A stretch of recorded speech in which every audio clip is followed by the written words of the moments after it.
Ingamwa.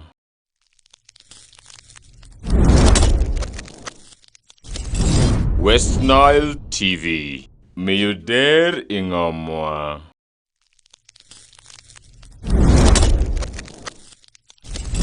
West Nile TV. Miyuder Ingamwa.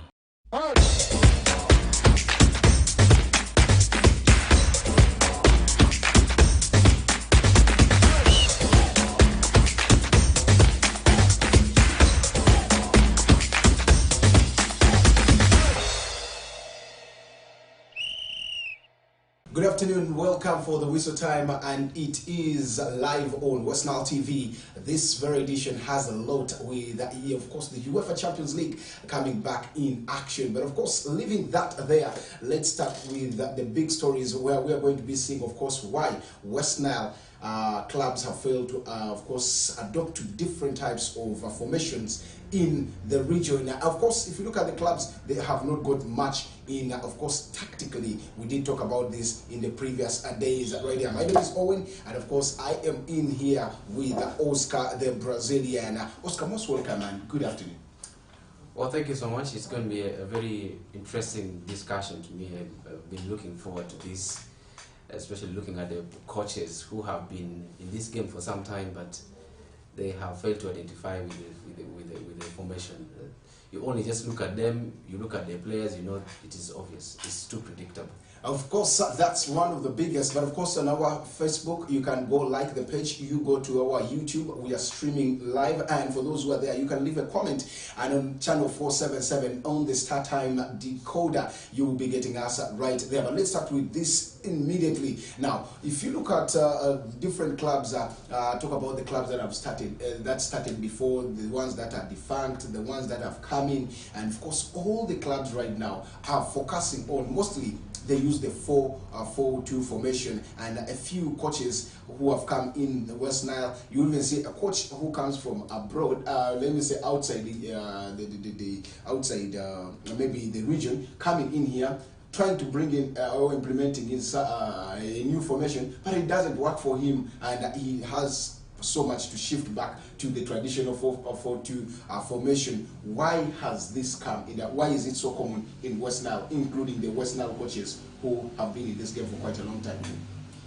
Well, thank you. This is not only popular in West Nile; it's popular mostly. I think it's now that things are changing, but all over the world, they 4-4-2 flat. I'm talking about that is the right one, because we have 4-4-2 diamond. And we have other various ways of putting it. Others put it as 4-1-1, others put it as 4-5-1, but still, mostly the basics is a 4-4-2. So we're talking about a 4-4-2 flat, where it's too basic, and is one of the ways of starting to coach. That is the most basic that you need to impact on the player. You have the two fullbacks. We are actually blessed in these modern times, we call them fullbacks, but those days we'll call them left backs and right backs. So you'll have somebody who originally, typically the person has to be a left-footed player to play as a number 3. The other one has to be a right-footed player to play as a number 2. Then you have number 4, number 5, where we used to call them Becker. You remember those days? You have there, but then you have a deep line playmaker, as we call it in modern games, but you used to call them a number 6, a destroyer. Somebody, it was perceived that the person has to be big-bodied. It was perceived again, this person has to run a lot. The person has to be a workaholic. Then a number 8, somebody who plays a lot with the ball. A number 7, a number 11, a number 9, and number 10. That was how basic it is. So when you relate that to coaching in West Nile, this is still what is trending, because I have not come across any team, any coach who has come and is implementing his own philosophy, because it is shifting. There's a 4-1-4-1, there's a 4-2-3-1, there's a 4-1-2-1-2 formation. Several others have been invented, but still, it's when you get to West Nile, I think even if you get to these coaches, you ask me about Dudu, I don't think Dudu can come up. He tried back 3. In the Fufa drum, I don't think it's really worked out well. Haruna Mawa was trying to play a kind of a back 3, but I think it doesn't really add up. to me. So mostly, if you try to take away the two coaches, there are only two that you can differentiate from the rest. But when you try to look at all the coaches, the names that you can really mention, Onama Bosco is playing a flat 4-4-2. With the Adabs, with Aziz Damani, they tried to make it a 4-4-3-3. On paper, it looks easy, that 4-3-3. That on the pitch, it is completely very different. Only if you know how to analyze tactics.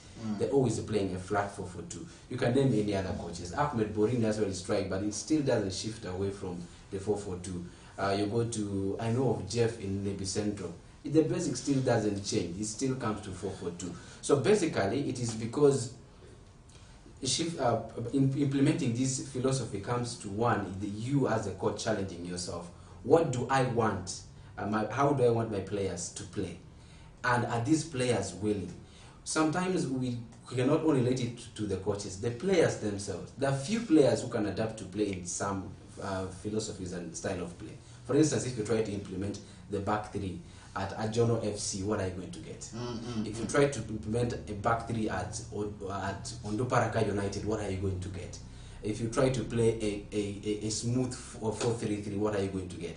I think basically most of the coaches who have succeeded as well played a 4-4-2 flat, with the exception of Sir Alex Ferguson, who played a 4-4-2 diamond that really worked out a little well. And they stick to it. It is basic and it is easier to understand.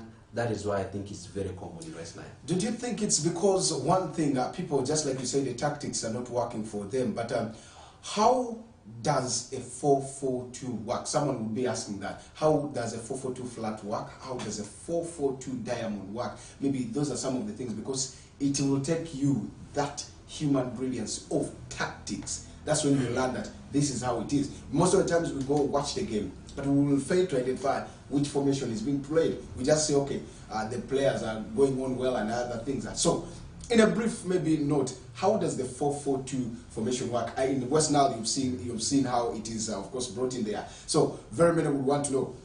He's talking about the 4-4-2. How is it working? How is the 4-3-3 working? How is the 4-1-2-1 working? So, let's start from there. Well, when you get to the 4-4-2 flat, it is a style of formation, just like I said, it's traditional. You need to have a right back, you need to have a left back. Let me just call them a number 2 and a number 3, because if I try to say left back and those full backs, those are the modern ways of trying to actually call them. You just need to have a number 2 and a number 3, and then the number 4 and number 5 literally do not need to be good passers of the ball. They basically need to clear away all the threats that is coming. Any ball that comes, you remember that those famous phrase of away by Karaga. Any ball that comes, you just clear. Now the number 4 is charged with the responsibility of only tight marking the center forward. That's the number 9. Those days, somebody who scores goals only wears shirt number 9. So you make sure that that person is tight marked by the number 4. Number 5 just waits for any ball that is leaking. In case the number 4 is being passed, his role is just to clear off the ball. That's why those days you used to have many incidents of penalties, too many fouls. That's how it used to happen. So players literally in 4-4-2 don't need to be extra talented. It also gets to number 6, where we now call the deep line playmaker. You don't necessarily need to be a talented player. You just need to have the muscle. You need to be a hard worker. You need to work a lot. You're not supposed to be passed easily. When you miss the ball, don't miss the leg. That is how it has to be. Now, the wingers have to be people who run a lot, because you need to cover the width of the pitch. And by then, number 2 and number 3, their role is not to move high up the pitch, just like you see fullbacks overlapping. You see Kyle Walker at Manchester City, you see Trent Alexander-Arnold at Liverpool is overlapping. Those days it used not to be like that. You just, the farthest you can stop is at the center, and you make sure that you tight mark the number 11 and the number 7. They are not supposed to pass at all costs, because when they pass, that is the problem. So the hard work was done literally by the wingers. The number 11 has to be very good on the ball, and he has to be left-footed, a good dribbler, and can as well run a lot. Then likewise the number 7. The number 9's role is just the typical center forward weight in the box. We shall swing in the cross, you will hit. Those days, making play from the midfield and creating those chances, it used not to happen. So you can get to know that somebody is playing that formation when you notice the movement of the fullbacks, the areas covered in the pitch, because in that formation, the people who cover 60% of the pitch is the two center backs, the two in the midfield, number 6 and number 8, number 9 and number 10. They cover 60% of the pitch.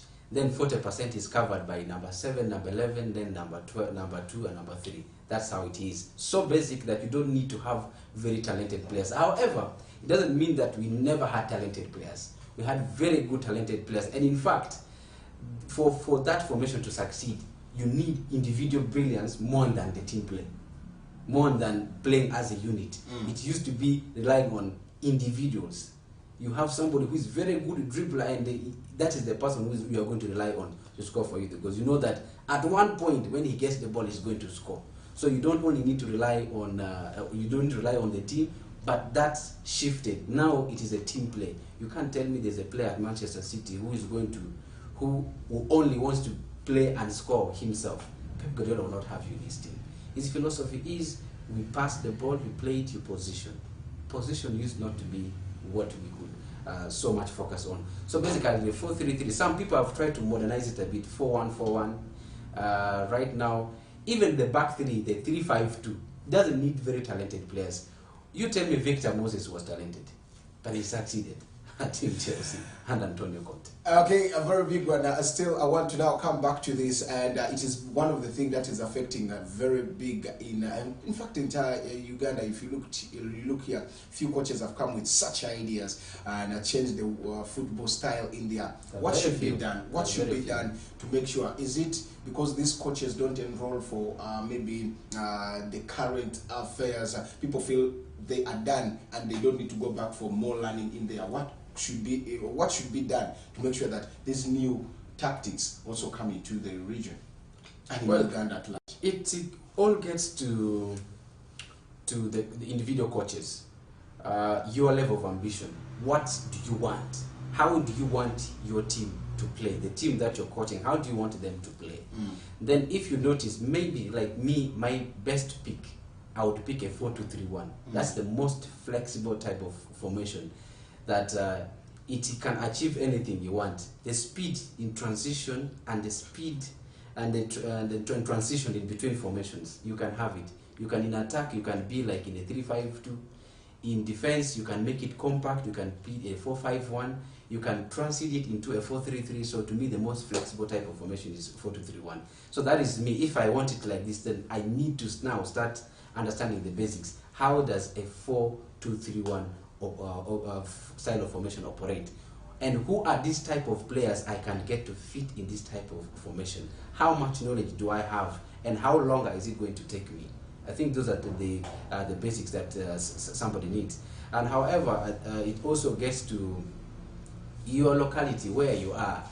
Do you have the type of players? Because you need equally a talented player. Like in the midfield these days, you need to have a player like Nemanja Matic, very comfortable with the ball, hardly goes for tackles, but he's good at winning the ball.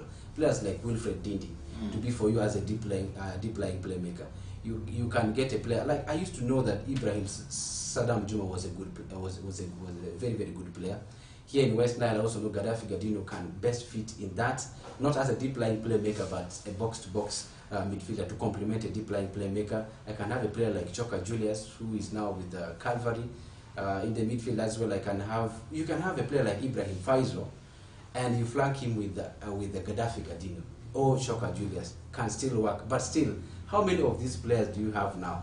So it all gets to the type of players you also have. But it's a very good thing for any coach to make sure you have a style of play that you will stick to.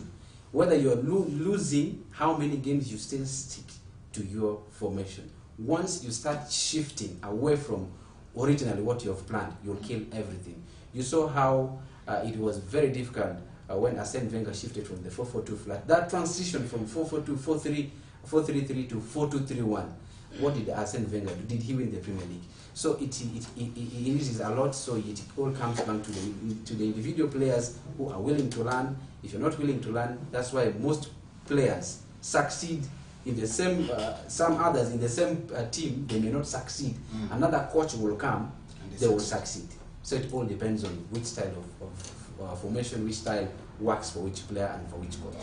Exactly. Now, of course, that is what we really felt first. We needed to give you tactically how, of course, West Nile and, of course, the entire Uganda is doing wrongly and not doing good. But, of course, to give you some of the notifications that Onduparaka Football Club have got 2 players that they have confirmed yesterday, and that is James Jeriako that we did talk about in here in the very show of Whistle Time, and, of course, Aluma Oscar, who, of course, is commonly known as Lele with Arua Soccer Academy. The 2 players have been confirmed on the Duparaka players, and we shall be waiting to see how they will be giving us more names in there. We're taking a break. We'll be coming back probably to maybe this. as we do take a break. I think in West Nile there are few, in the whole of Uganda there are few. So there are some coaches we can give credit to who have distinctively come up with the style of formation that differentiates them from the others. And I feel that where they are, if we could have 10 or more number of those type of coaches, we would go far. Who would those be? Abdallah Mbiri is number 1. When you watch Police FC play, you will really feel, you have a feel that at least you're not very far from watching the English Premier League. Okay. When you watch Police play, when you watch team KCC under Mike Mutebi play, by then you really have a feel of this team is not just composed of basic players, but have players who have the basics but are improving every day. They pass the ball well. The transition in between formations is very good. They understand what the coach demands of them. Of course, somebody will also mention the Arua Hill coach. Some people say he's not Mbabazi. He changes formations, but I know that Mbabazi is a strategist. He only gets a working formation when he notices there's a good coach. He really knows how to frustrate his opponents, and he knows how to get the best out of basic players. I think that I can also give him a plus. Waswa Bosa is trying to come up with something. He's yet cooking up, so I can't really name him much. Who are other coaches? I think the others, like the Vialis, have tried. They've not yet come up, but honestly, the 2 great coaches, maybe plus Mbabazi, are the ones I know. How about Asaf Mwebaze? Asaf Mwebaze tried something but did not work out. Why? If you want to know that a coach is good, go to the training grounds and watch. A coach who still goes with 11 against 11, that is a traditional orthodox coach. That is why he failed.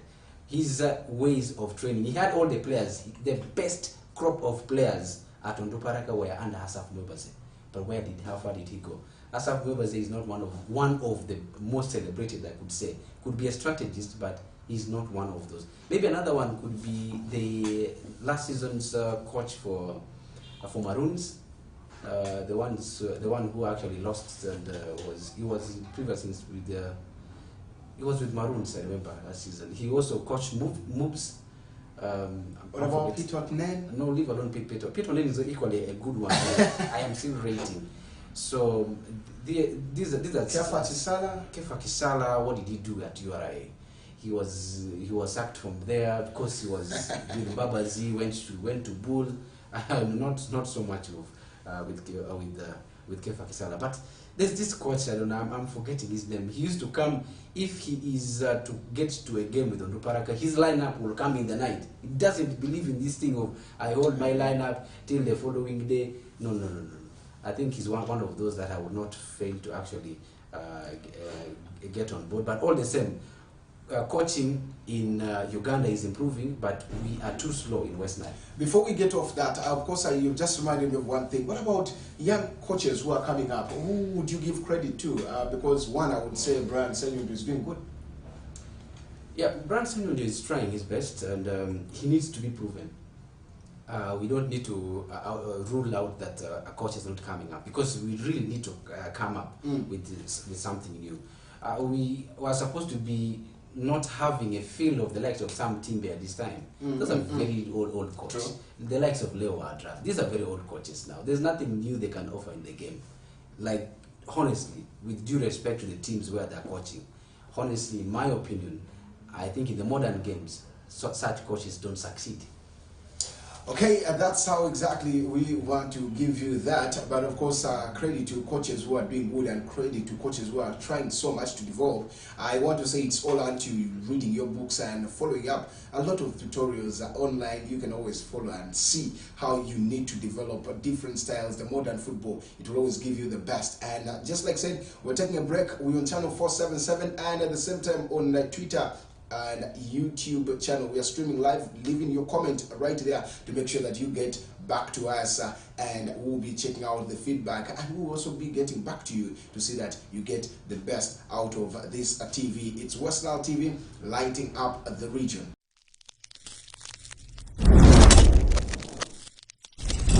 West Nile TV, lighting up the region.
Welcome back from that break, and I want to say you're still watching Whistle Time on West Nile TV, and my name still remains Owen, and of course Oscar the Brazilian in the studios. Now, well, let's take a move away from here and look at the national team that has traveled. Of course, the Rock, and in that is the netball. They're doing very well in the training sessions. We did see how exactly they kept doing their trainings, and everything looked very, very good for them. But the Rock right now are in South Africa. A couple of things in there everyone is expecting, but of course according to reports coming in there, I did tell you at least we are blessed that we have a representative who of course happens to be one of the persons I work with. I feel very happy because every information from there reaches us instantly. So Oscar, the team is already in South Africa, and the fixtures are out to make sure that the team, the Rock, of course, the Rock Ugandans, could we say the Ugandans, are already right there in South Sudan, in South Africa. Yeah, what are we expecting from this? How ready is the team? What lies ahead of this very team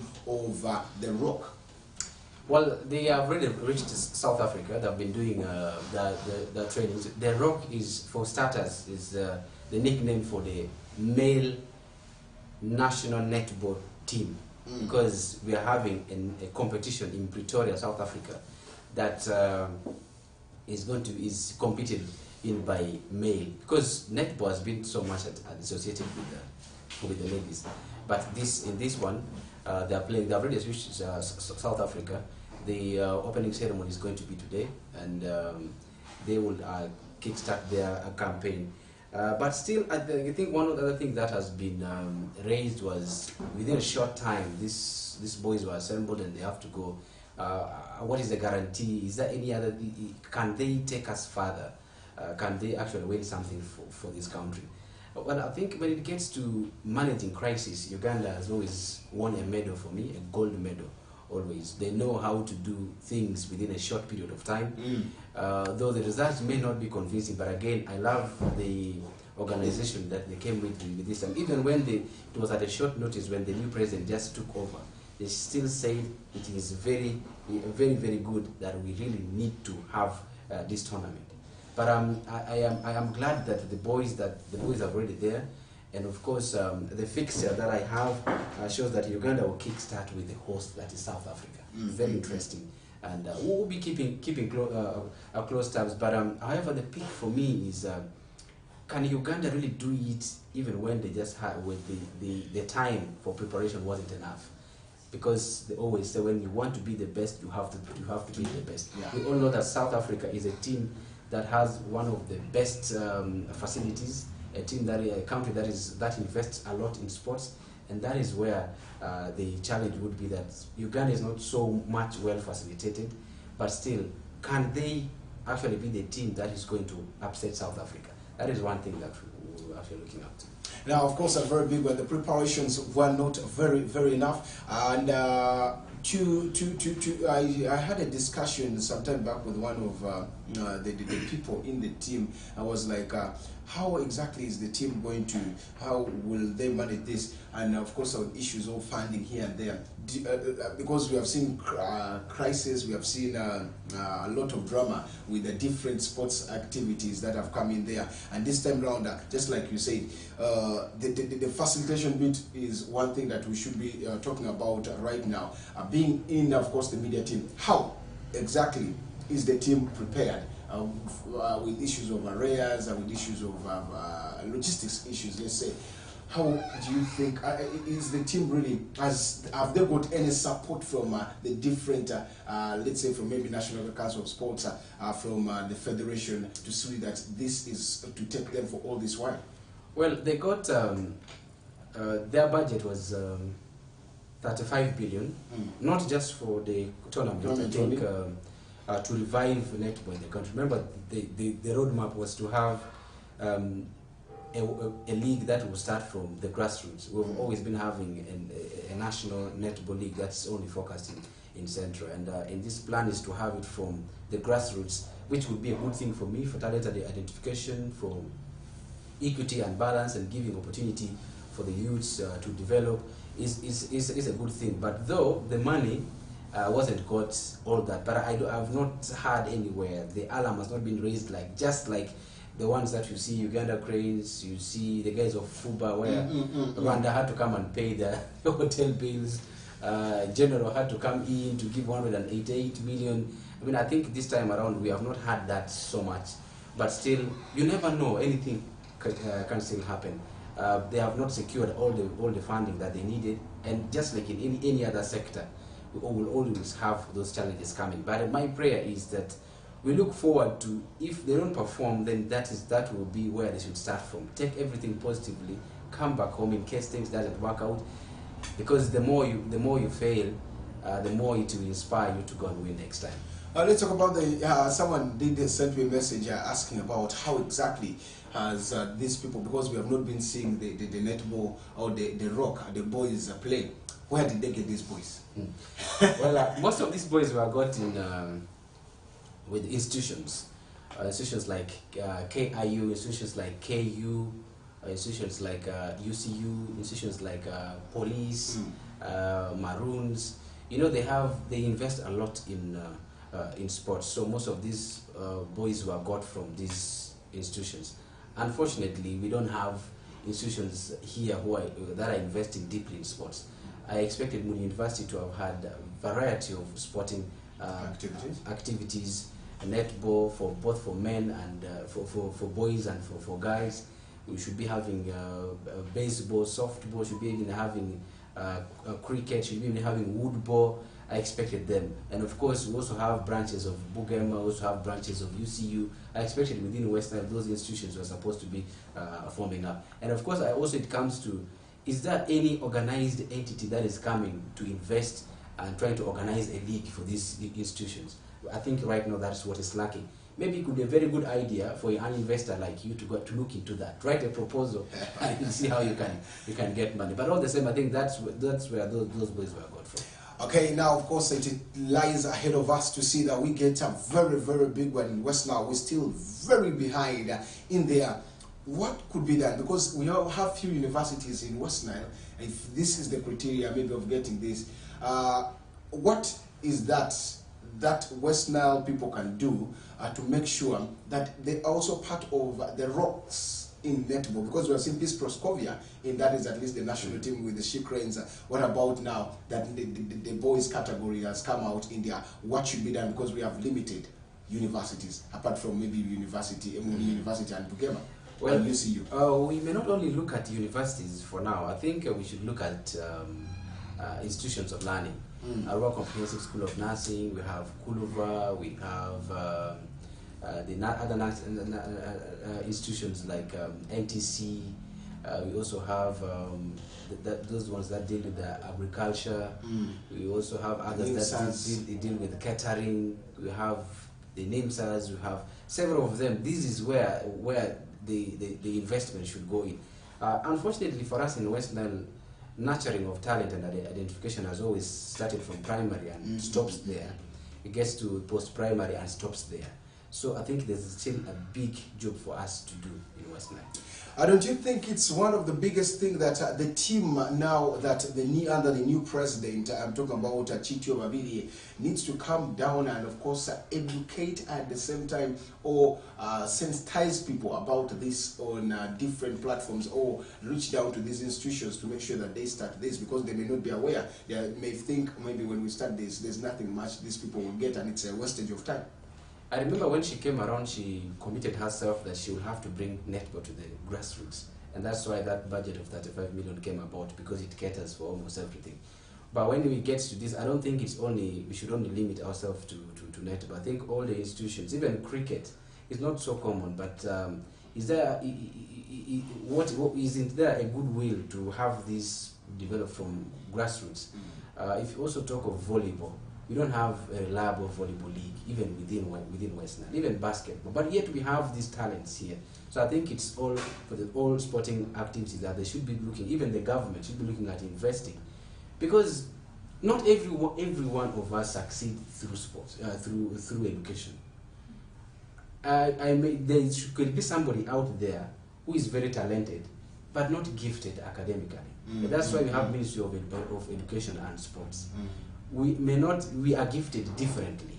So not everyone has a guarantee that is going to succeed through going to school. Some people will succeed through hands-on skills, and others earn big money because their talent has actually been what has been selling them. Of course, it matters where you earn, and that's why sometimes what you take in life matters a lot. What do you want to do? Where do you want to specify yourself? Is that so? I think that's one of the biggest criteria as one could be using in there. But of course, I want to say it's still at the whistle time on West Nile TV, and we'll be taking a break a little and come back for that is the UEFA Champions League. Tonight is a very, very big one for you to watch a couple of games, and of course this season it returns with the first game, of course, Young Boys taking on Manchester United. The team is already in Switzerland. We'll be having some discussions, and of course a very big game where Bayern Munich will be playing at Barcelona Football Club. So let's wait and see how exactly they will be doing, but we're coming back with depth analysis on all these games that are going to be live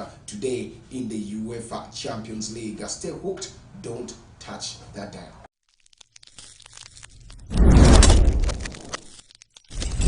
West Nile TV, lighting up the region.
Welcome back from that break, and I want to say it's still the whistle time on West Nile TV, and probably we have come to this very last edition. But of course, let's get in there. Just like I did tell you, a couple of things will be coming in the UEFA Champions League and the games. But before that, I want us to talk about Arsenal Football Club, who are not there in the UEFA Champions League, not even in the UEFA Europa. It's a very, very big one. Someone would be asking why. When will we watch the leagues that are, of course, in England, and all those are some of the games that you will be seeing now. Let's talk about Arsenal. Arsenal, the last time they won probably the Premier League was way back in 2004 and 2003, 2004, and this has been a very big one. If you look at that year of 2004 up to this current where we are 2021 and 2022 season, they are not really, and they are doing really not well into the 16, 17 years. 17 years around there. So what could have been the biggest challenge of Arsenal this season? I mean, for all these years.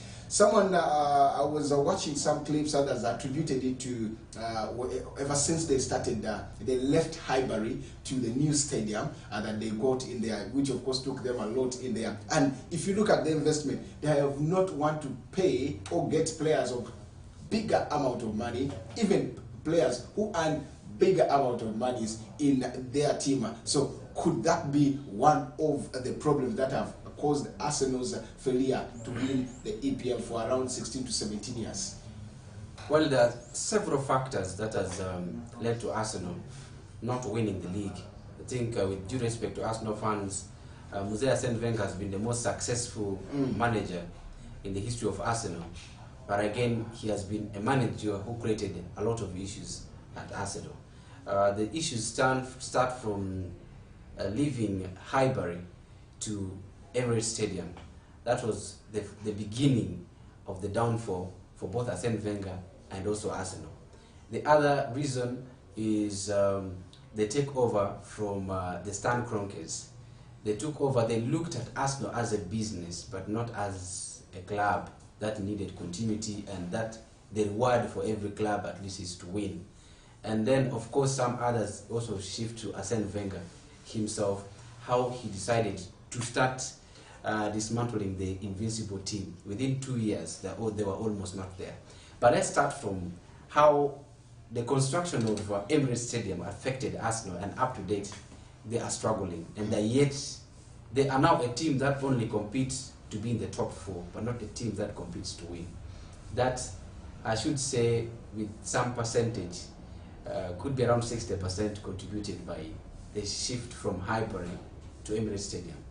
It costed Arsenal about 320 million.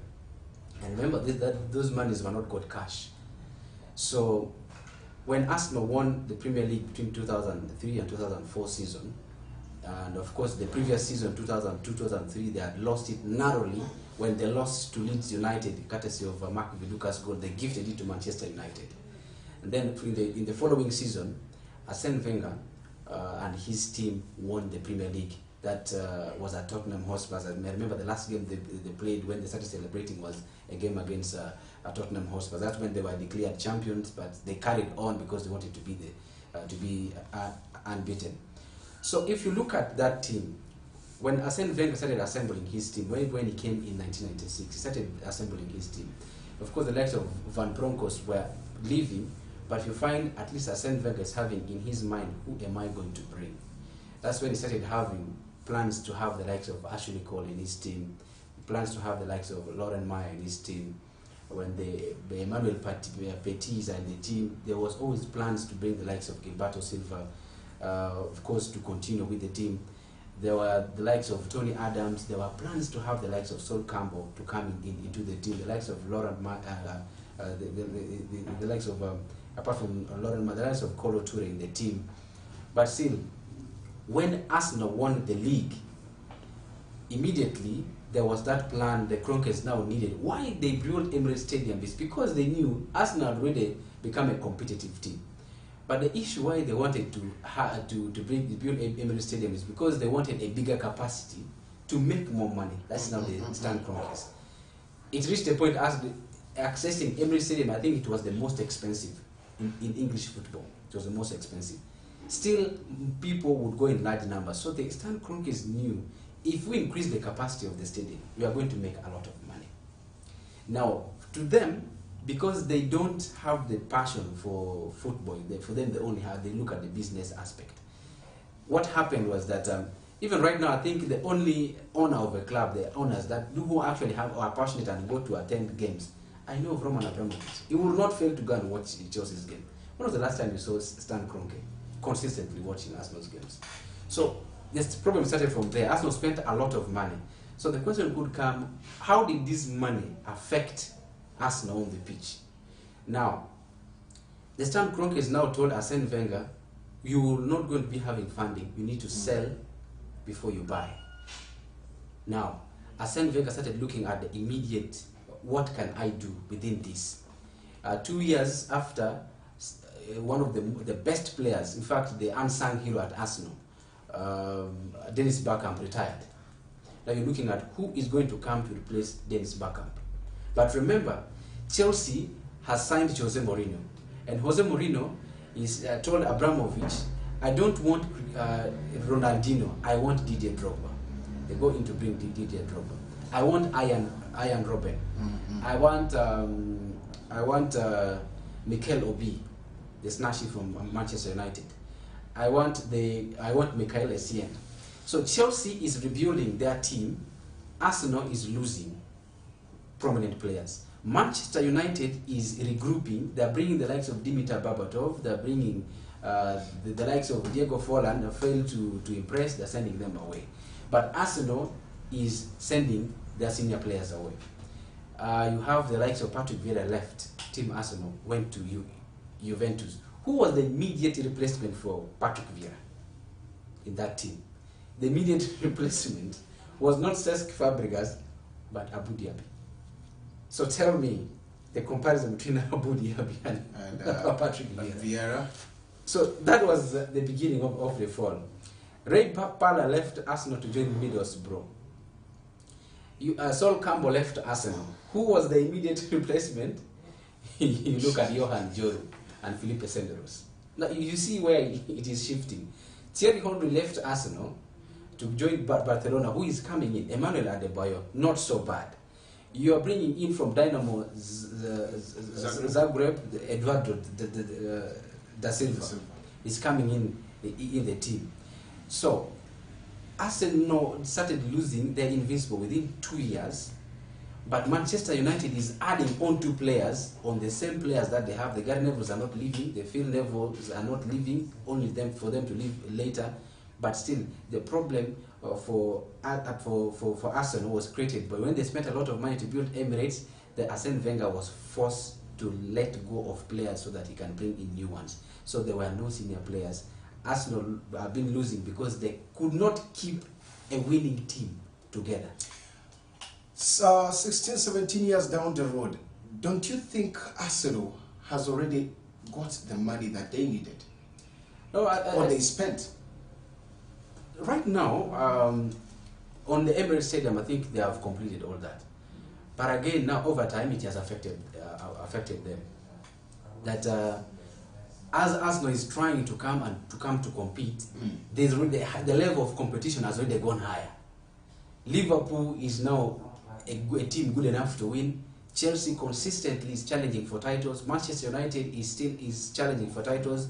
Thaksin Shinawatra took over at Manchester City way back in around 2006, 2007, and of course sold it to the billionaires from Qatar. And then they started bringing in those good coaches. I remember Roberto Mancini was brought. So Manchester City as well is becoming very competitive. Tottenham Hotspur is almost challenging to win the league. So now tell me, where is Arsenal is going to pick up from? Leicester is coming in, and again the market has been spoiled. Gone are the days where Arsene Wenger would go and spot a very good player like Thomas Rosicky from Borussia Dortmund for around 7 million. Can you tell me right now he could cost only 7 million from Borussia Dortmund? Arsene Wenger is going to bring from Olympique Marseille to bring Samir Nasri for around 13 million. Right now, Samir Nasri could have cost even over 80 million. So the market has completely gone, in fact, has been inflated, that Arsenal cannot afford to assemble a good team. They're always forced to sell before they can buy.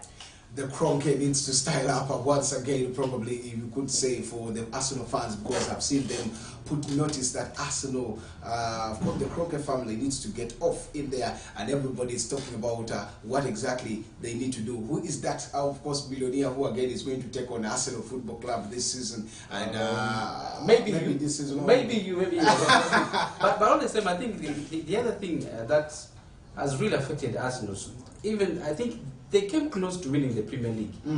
in 2008, 2009 season, the only undoing for them was that 2-all draw against Birmingham City on the 23rd of Feb.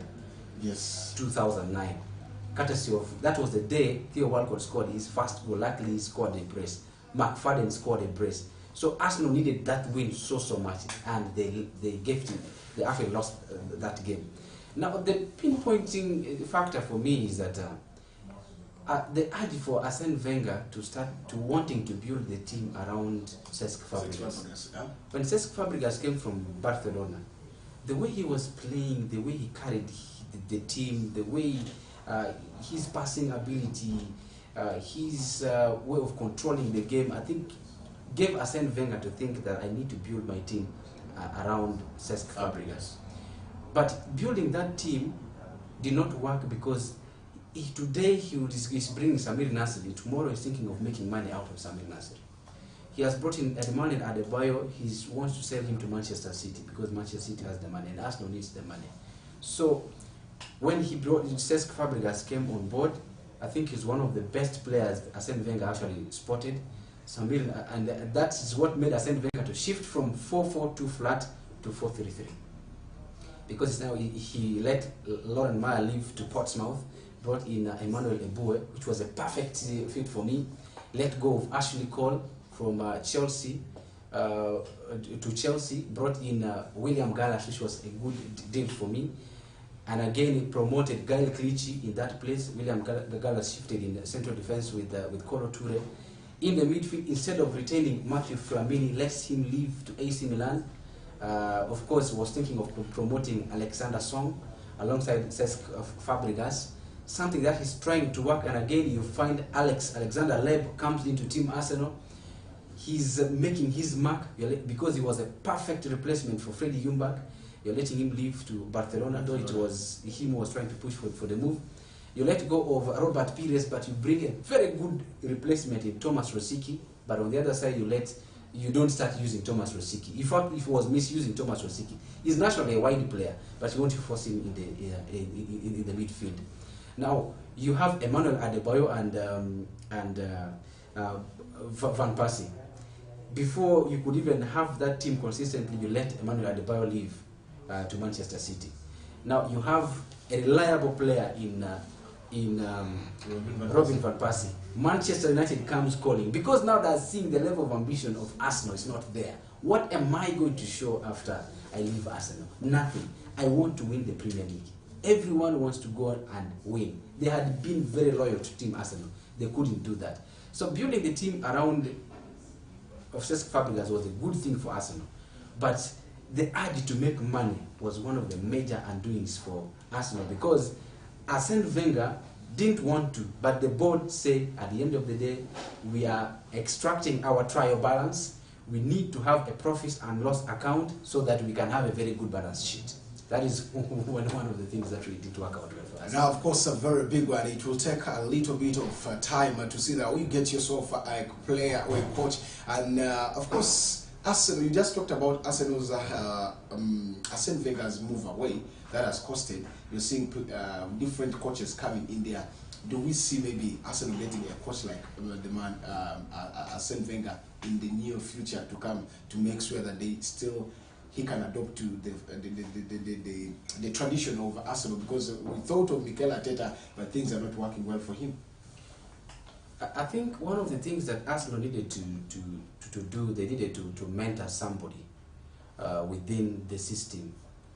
They tried with Arteta, but I think Freddie Ljungberg, yes, the permanent suckers are still there with the junior team. That I don't think see that working. I think Arsenal has been trying to do a complete overhaul. They needed a manager that would continue with the type of the philosophy that Arsene Wenger had actually started. Michael Laudrup would have been a very good pick for me. Remember, Swansea played the best brand of football under Michael Laudrup. He played with Barcelona, played at Real Madrid. Of course, he was somebody who learned a lot from Johan Cruyff. He played the best brand of football. You could compare them to Barcelona because him and Pep Guardiola played under under Cruyff.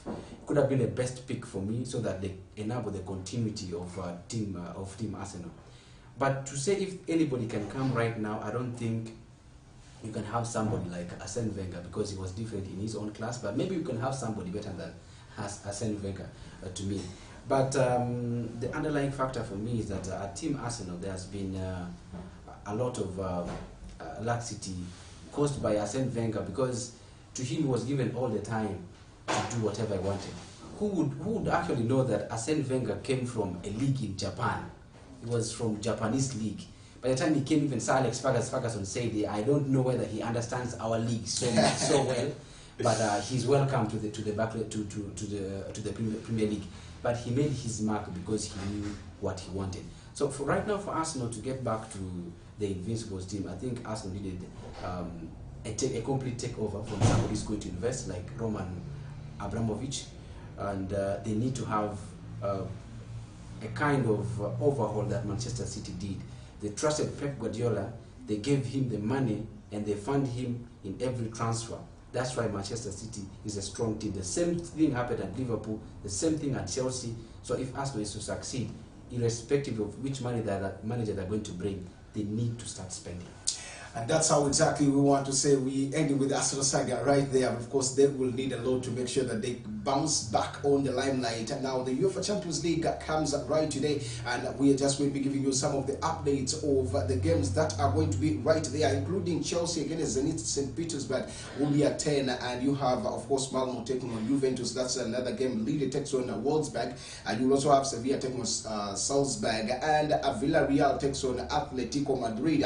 Manchester United will be, of course, have traveled to Young Boys in Switzerland, and of course Dynamo Kiev takes on Benfica, and a very big game as Barcelona will be welcoming Bayern Munich at Camp Nou. Those are the games that will be coming right today. Let's start with the Bayern Munich game with, of course, Barcelona. Bayern Munich travels to Barcelona, and this time round, if you look on paper, most of the people have given this chance to Bayern Munich, because Messi is not into the squad of Barcelona, and of course everybody, or most of the people have thought it is all about Messi not being there, and that's the reason why you did see also the loss of Juventus has been attributed because Ronaldo is not there. So with all this, how are you seeing this game today in the UEFA Champions League? Of course, if you look at Bayern Munich and Barcelona in their league there, you'll see in the different leagues, they have different styles of play per now under their different coaches.